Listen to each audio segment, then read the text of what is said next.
dýrasti knattspyrnumaður sögunar. Neymar keyptur á 222 milljónir evra.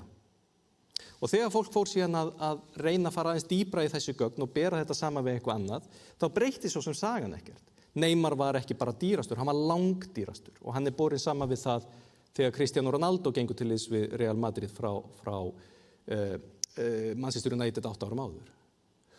Og þrátt fyrir að við leiðréttum þetta fyrir verðbólgu upp á verðlag ársins 2017 þegar Neymar skiptir, að þá breytist frásögnin ekki. Leiðrétt fyrir verðbólgu Neymar langdýrasti leikmaðurinn. En nú getum við séð eina kannski aðra leið til þess að greina gögn, til þess að segja sögu sem okkur finnst persónulega segja rétt frá, segja rétt að sögu.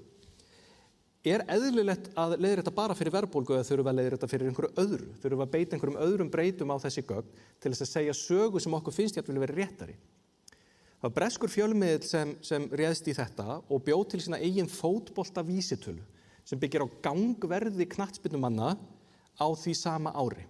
Þá sett upp einhver púli og eitthvað meðaltal og hvaða niðurstaða kemur út úr því. Ef við færum þessa 2 leikmenn á skjánum upp á verðlag dagsins í dag og miðum við niðurstöðuna úr þessari vísitölu, þá það Gianluca heitinn Vialli, þegar hann fór frá Sampdoria á Ítalíu til Juventus á sínum tíma, sem dýrasti knattspyrnumaður sögunar. Og svona getum við haldið áfram og ég gerði það sjálfur vegna þess að ég ekkert endilega sammála því að þetta sé rétta leiðin til þess að svara spurningunni hver dýrasti knattspyrnumaður sögunar. Mín skoðun sú að við eigum ekkert að vera að taka allt mengið í þetta. Mér alveg sama hvert gangverð á leikmönnum hjá litlu liðunum.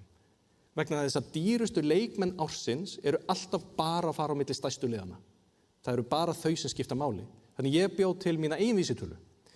Þar sem ég bar saman söluverðið á dýrasta leikmanni ársins við veltu tekjuhæsta liðs ársins á sama ári.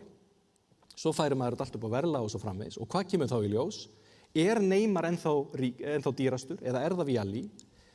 Nei, það Zinedine Zidane þegar hann fór frá Juventus til Real Madrid á sínum tíma sem samkvæmt þessari vísitölu dýrasti leikmaður sögunar.